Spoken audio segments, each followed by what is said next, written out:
சேகர்பாபு கூட்டாளிகளான கிருஷ்ணன் தாஸ், ஷாஜகான் மூலமாக வந்து ஒரு பேட்டி கொடுத்து வச்சிருந்தார். ஏற்கனவே நான் வந்து பல முறை பத்திரிகைகள் சொல்லியிருக்கேன், பேஸ்புக்லையும் போட்டிருக்கேன்.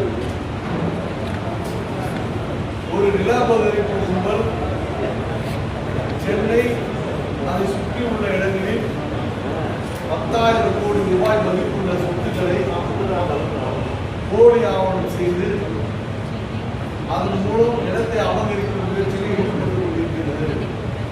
அதில் குறிப்பாக நீங்கள் துறைமுக பகுதியில் மட்டும் பார்த்தீங்கன்னா 15 இடங்கள்,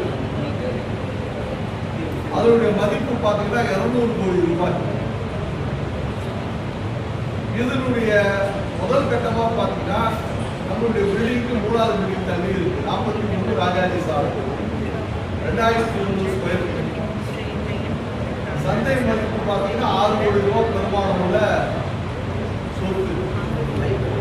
அந்த சொத்து வந்து பார்த்தீங்கன்னா வட மாநிலத்தை சார்ந்தவர்களுடைய சொத்து. அவங்க வந்து அங்கே ஒரு வாட்ச்மேனை போட்டு ரொம்ப நாளாக அதை வச்சுருந்தாங்க. அவங்க ஃபேமிலி டிஸ்பியூட் எல்லாம் செட்டில் ஆகி வர டைமில் இவங்க வந்து போலி ஆவணம் தயாரித்து அதில் அத்துமீறி உள்ள நுழைந்து அந்த வாட்ச்மேனை வந்து பணம் கொடுத்து தெரிவிக்கிறது. அந்த இடத்தையே பார்த்தீங்கன்னா 3 மாடி இருந்த பில்டிங்கை தரமாட்டமாக இடிச்சு அதை நிறுவனம் சூறையாகி கொள்ளையடித்து சென்றிருக்கிறார். ஆனால் அவர் வந்து சேகர்பாபு வந்து தன்னுடைய கூட்டாளிகளான கிருஷ்ணன் தாஸ், ஷாஜகானுடைய பேட்டியில் பார்த்தீங்கன்னா நான் ஏதோ நில அபகரிப்பாளர் மாதிரி அவர் வந்து சித்தரிக்கிறார். ஒரு முயற்சி இந்த இடத்த அவர் சொல்றாரு ஆக்கிரமிச்சு வச்சிருக்கோம். இது 2017 பார்த்தீங்கன்னா ஈசி அகர்வால் சொல்லிட்டு ஒரு மிகப்பெரிய பிரபல சுப்ரீம் கோர்ட் லாயர் நம்மளுடைய காவேரி வழக்குகள் சம்பந்தமான அவர் ஆஜராயிருந்தார் கவர்மெண்ட் சார்பாக.